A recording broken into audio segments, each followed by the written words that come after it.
in LA this week. We heard some screaming, like from somewhere. There was a man in the water struggling to swim. They have an opportunity to sit down with free Wi-Fi and go through their lesson with their teacher through Skype or Zoom. We still have a ways to go, but I'm really extremely encouraged, and I'm so excited that we have 2 vaccines, some more on the horizon.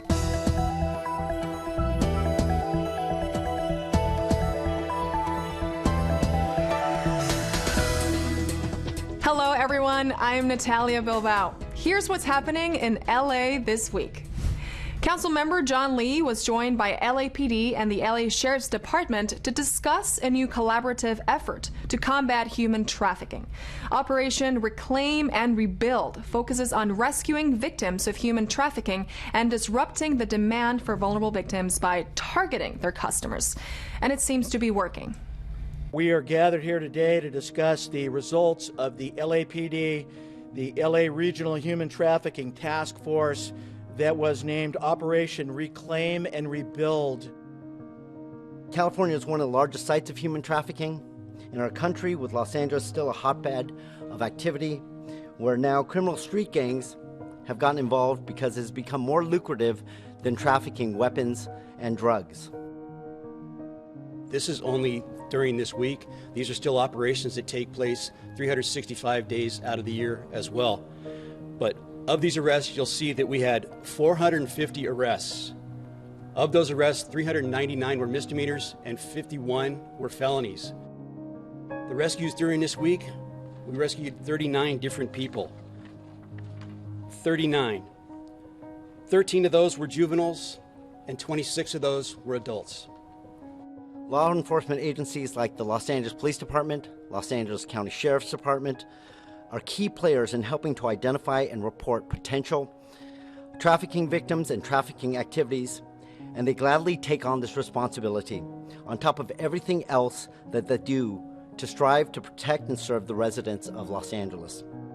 En realidad, lo primero que tenemos que hacer es establecer una relación, porque estos menores, estas menores, vamos a hablar de las niñas, han sido convencidas que los trabajadores sociales, que las policías, que nadie los quiere, que nadie los va a proteger. One of the most important things that we know works for children that do recover is patience, diligence, and the ability to be there consistently for them. Building trust and building that rapport with them is the catalyst for change.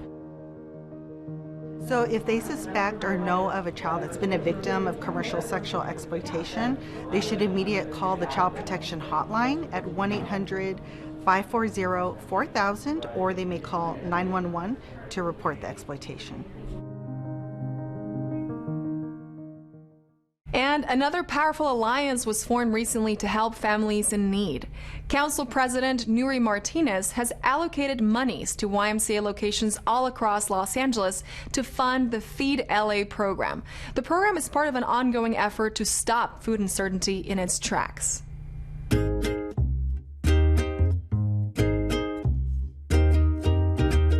For those who were already struggling to make ends meet, this pandemic has put them over the edge. The YMCAs took another active role here in the community to coordinate with churches, with schools, with community partners to identify the families in need and distribute food to them. I knew that the YMCA would be able to expand their programs. They just needed a little help.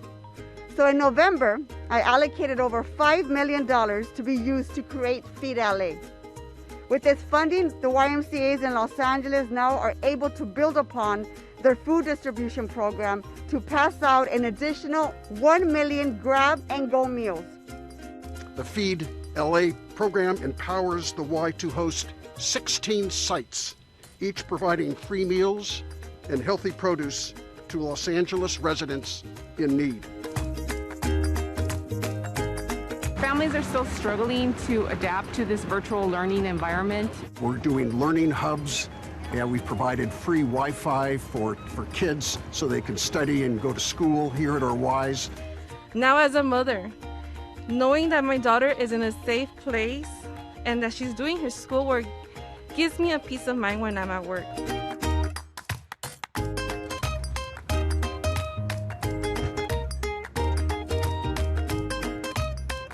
If you have children that need to study, but you don't have connection at home, please come to one of our YMCAs.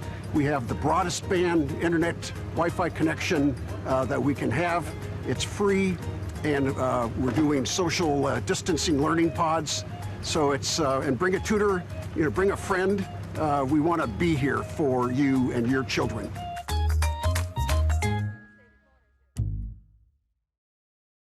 While the COVID-19 pandemic has increased the stress of unemployment and hunger, the issue of housing our homeless also persists.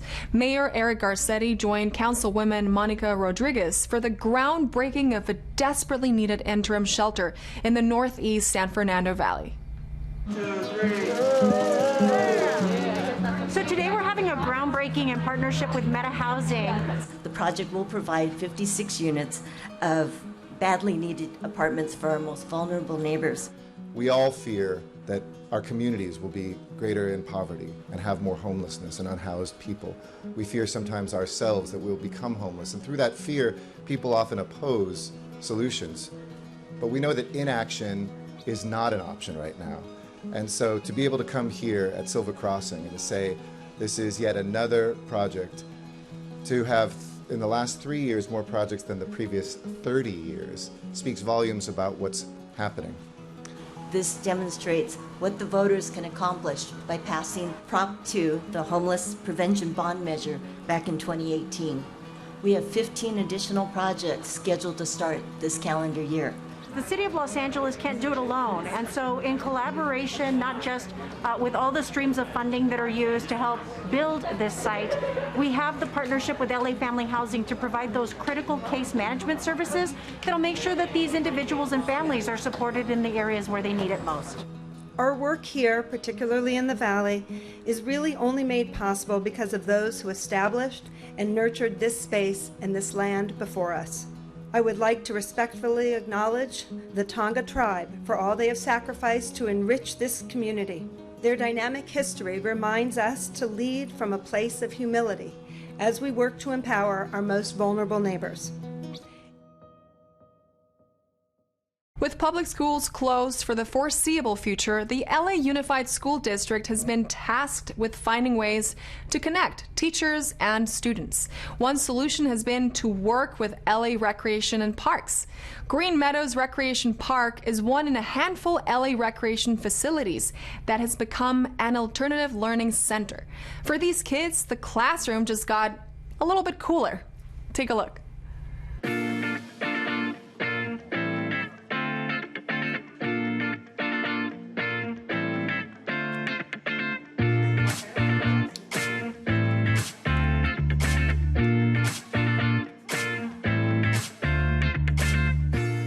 This is our alternative learning center. The children come here every day, Monday through Friday, and they have an opportunity to sit down with free Wi-Fi and go through their lesson with their teacher through Skype or Zoom. And the kids receive a breakfast, lunch, and a snack. We've all come together to team up to make sure that the kids have a safe environment to learn. We received a sizable donation from Belkin. They donated a series of headsets, chargers, auxiliary cords to our students, all for free. I can listen to my class and to my homework. It's like receiving a Christmas gift in January. Eso fue exactamente justo. Los audífonos fue el más importante porque hubo muchos niños que no lo tenían. I get to hear my teacher loud and clear, and I get to focus on my work. I've been truly blessed ever since the pandemic hit and the school's been closed down. We've tried other alternatives of learning ways, and thankfully with the city of LA, it's just been a great help.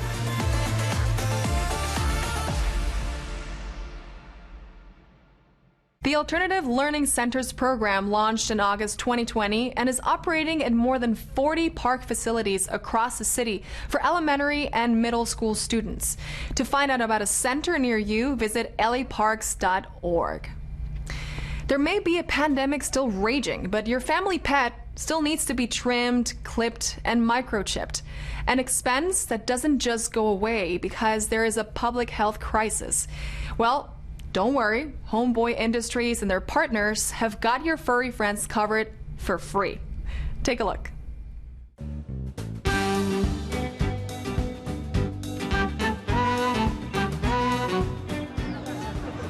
These events are critical nowadays. Doing some basic grooming today, making sure that pets have the flea service, handing out food for pets. We're going to get our dogs vaccinated and chipped. Ahorita, lo que va a hacer ahorita, le vamos a lavar sus dientes y también cortarse las uñas y vamos a tratar de agarrar comida si todavía hay cuando terminemos. As we know, the economy has hurt many people, but their pets still got to eat, their pets still got to be healthy. Because of the pandemic, people can't afford it right now. People are losing their jobs, so money's a little tight budget right now. So why not bring your dogs and cats? My mother got laid off because she was working as a waitress, and so all the closures, she hasn't been able to work as much, and so this right here will just alleviate us slightly. It'll help our pocketbooks a little bit. Vaccinations and the chipping, they're just so expensive nowadays. So that being able to do this and give people, the opportunity to get their dogs cleaned and, stuff like that is just great because it's free and it's stuff that a lot of us can't afford.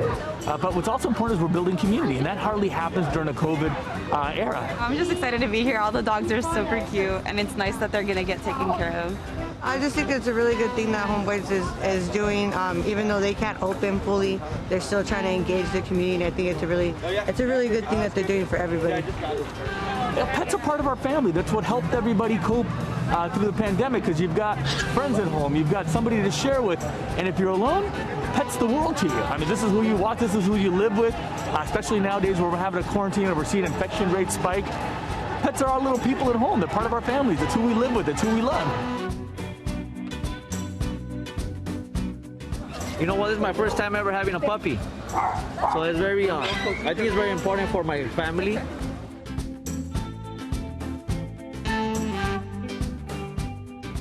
Pets are family. Yeah, pets are family, and this guy right here definitely needs his nails trimmed, so he'll be happy after this. Speaking of pet trimming, it's Responsible Pet Owners Month. The Willows, a bridge home, opens for unsheltered Angelinos. And Councilmember Price wants to hear your nomination for the 2021 Sheroes Awards. These stories and much more up next on City Beat. February is Responsible Pet Owners Month. Along with giving your animal love and attention, pets rely on owners to feed them, care for them, and keep them safe. Part of keeping our furry friends safe is by following city and state pet laws that were created to protect you, your pet, and your community. The City of Los Angeles Municipal Code provides information on everything from leash laws to spay and neuter guidelines. Information on keeping your pets in sync with city laws and regulations can be found at laanimalservices.com. In a continued effort to help keep unsheltered people in housing and off the streets, Councilmember Blumenfield has announced the West Valley's first bridge housing site, the Willows. The on-site amenities and resources at this latest interim shelter include case management, space for animals, and larger quarters for couples. The Willows received its name in honor of the Tongva tribe, whose tradition it was to house the needy by constructing shelters from willow trees. Blumenfield is working to open several additional housing and shelter opportunities that are expected to be ready this spring. The Office of Councilmember Price is accepting nominations for the Tribute to Sheroes Awards. A Shero is a woman who has demonstrated leadership, pride, and commitment to her community in a remarkable manner. Nominees must either live in or work with an organization or business in Council District 9. She has to have made or be making a difference in the district in response to the COVID-19 public health crisis. Nominations for the 2021 Tribute to Sheroes Awards will be accepted through February 19th. For any questions, please contact Nora Gutierrez at nora.gutierrez@lacity.org. Well, the vaccines have arrived, and Angelinos are slowly but surely receiving the shots. But is it enough? The folks over at LA Medical Services have dropped by to give us an honest assessment of how we are actually doing. How are you feeling from a medical perspective? How are you looking in terms of the rollout of the vaccine and the lowering of the cases that are positive and the lessening of the tragedy of the deaths towards COVID? Is it looking good from your world? It's encouraging, and I think here's the scary part though, we just need to keep it up. You know, we're not out of the woods yet, so we still need to, don't go out if you don't need to. Wear your mask, stay away from people, wash your hands, and absolutely get vaccinated. You know, we still have a ways to go, but I'm really extremely encouraged, and I'm so excited that we have 2 vaccines, some more on the horizon. You know, there's a couple of more, so I think the more vaccines that are out there, and if you have the opportunity to get a vaccine, get a vaccine. For sure. You know, are there self-check things that we should be doing to make sure that, because it's hard to see yourself. It's hard, I can see, oh, you're not doing well, but how do I know I'm not doing well? One thing that everyone is suffering from, whether you realize it or not, is burnout.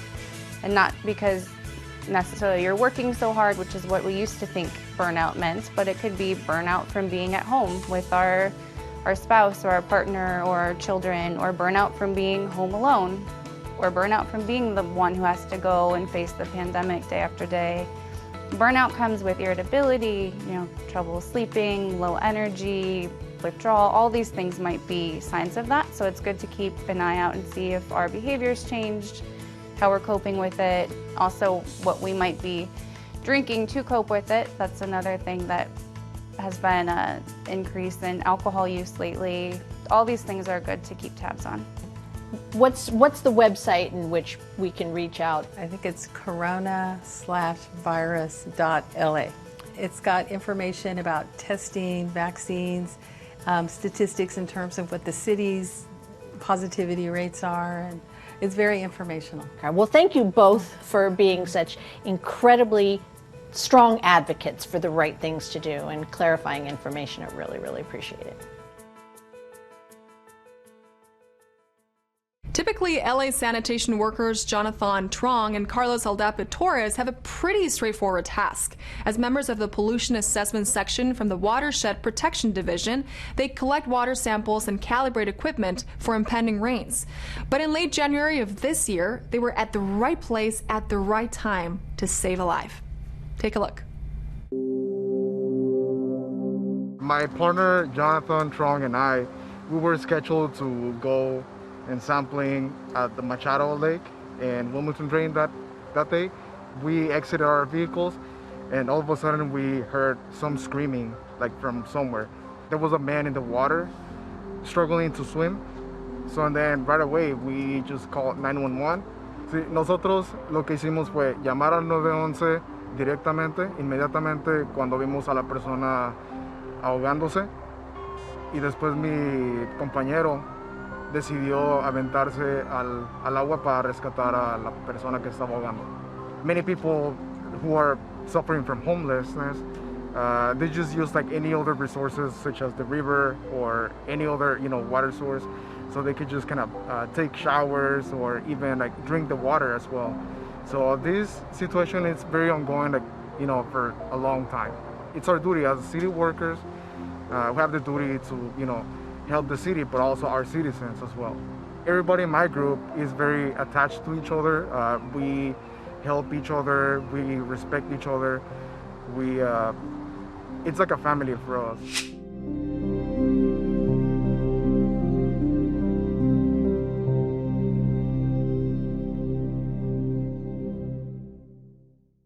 It's African American Heritage Month, and the U.S. Postal Service has unveiled a new honorary stamp. This year's honoree is none other than Pulitzer Prize-winning playwright August Wilson. The 44th stamp in the Black Heritage Series honors playwright August Wilson. Between 1982 and 2005, Wilson wrote his acclaimed American Century Cycle, dramatizing experiences of African Americans during each decade of the 20th century. He depicted a lot of the emotions, the struggles that was facing the Negro families and the culture. Fences, perhaps the best known of Wilson's plays, set in the 1950s, the play dramatizes a family's wrenching conflicts over issues of responsibility and opportunity in the wake of bias and broken dreams. The Broadway production received the Pulitzer Prize for Drama and 4 Tony Awards. The winner is Fences. Author, August Wilson, producer, Carol. 2 weeks after he died, the Virginia Theater in New York City was rechristened the August Wilson Theater, becoming the first Broadway theater to be named for an African American. It is our honor to unveil the August Wilson Forever Stamp.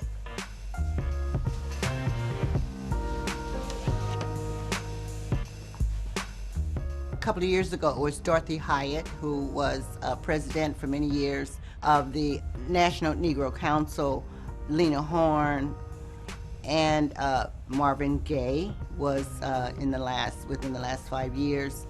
So it really means a lot to us to have the opportunity and the privilege to unveil that Black Heritage Month stamp. August Wilson is the 44th African American icon to be honored with a U.S. postage stamp. The postage series began in 1978, and the first person to be honored? You guessed it, the woman who may soon be making the leap to the $20 bill, Harriet Tubman. Mike Davis at the Board of Public Works spearheads the African American Heritage Celebration for the city of Los Angeles, now in its 76th year. The Our Authors Study Club has been working with the mayor's office to promote Afrocentric literacy. We were founded by Bessie D. Wright in 1945, and we've been around, we've been in organizations for 76 years now. One of the things as one of our goals and missions is to support our scholars, to support high school seniors that want to go to a 2nd or 4th year college or university. So we support them, and so we have various events. We have the Scholars Breakfast in July. We also have the great opening ceremony with the City of Los Angeles that has been every mayor since Mayor Fletcher for the last 71 years have honored the partnership, and so it really humbles us that every mayor has worked with us in making sure that we have a Black History Heritage citywide program.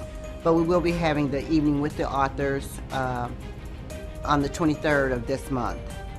And also we will be celebrating our study club events with our national organization, which is the Association for the Study of African American Life and History. So it's going to be a fabulous month of virtual experiences. In the workplace, even people who consider themselves advocates of underrepresented classes can unconsciously act in a manner that is inequitable. For our featured story this week, Malika Billups with the City of Los Angeles Personnel Department talks to us about implicit bias and the impact it can have on our well-being. Workplace equity is what we call the experience of having a fair workplace that doesn't treat anyone improperly with respect to their protected categories. And those categories include race, color, ethnicity, gender, sex, gender identity, gender expression, ancestry, age, religion, veteran status, and a host of other statuses that are protected. The goal is to ensure that people are treated appropriately according to their actions, not their identity. There's a lot of research that's been done into the diversity of the City of Los Angeles and the diversity of the city workplace. But diversity in a workplace without inclusion does not reap the benefits that we all understand can come from having a diverse workplace.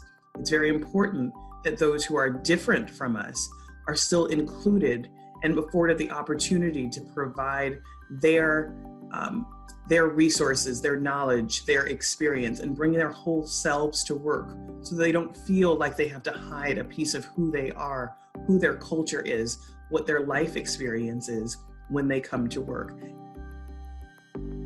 Executive Directive 27 came out and mandated that the Personnel Department assist the Mayor's Office in creating an implicit bias training, which is an excellent first step. So we learn about implicit bias for the purpose of understanding what it is and understanding that we all have a responsibility to minimize the negative impacts of our implicit biases.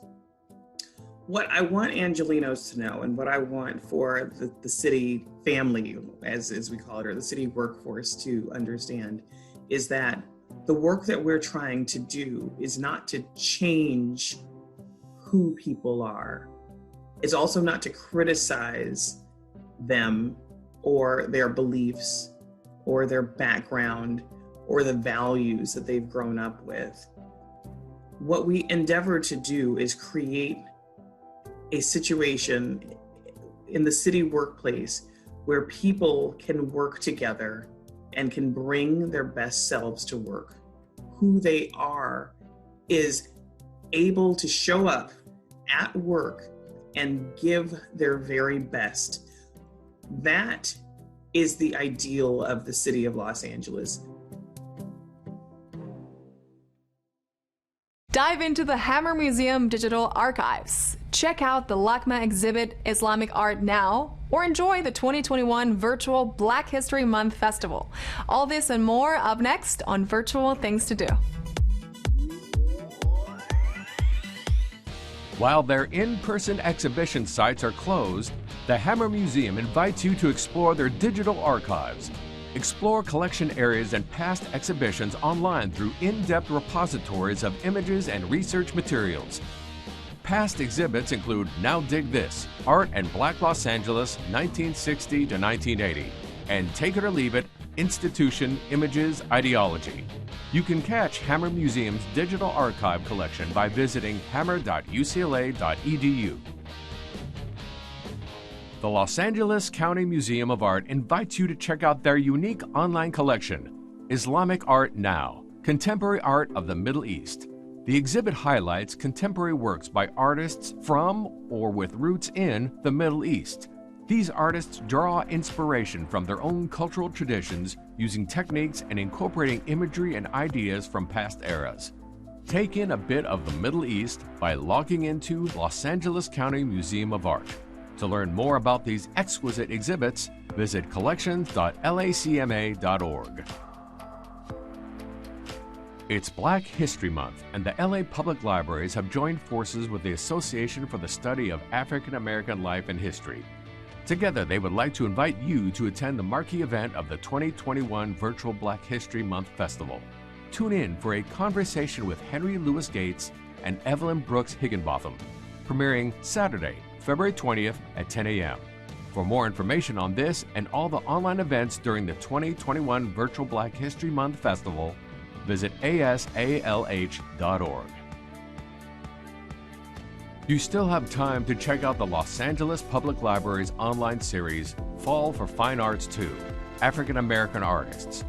Join LAPL for readings and art activities inspired by African American artists that celebrate African American History Month. On February 19th, the featured artist will be American painter Alma Thomas. This virtual art class is open to all ages but focused on grades K through 5. Don't miss Fall for Fine Arts 2, African American Artists, happening Friday, February 19th. For info on how to get a Zoom link, email durant@lapl.org. And that's a look at some virtual things to do.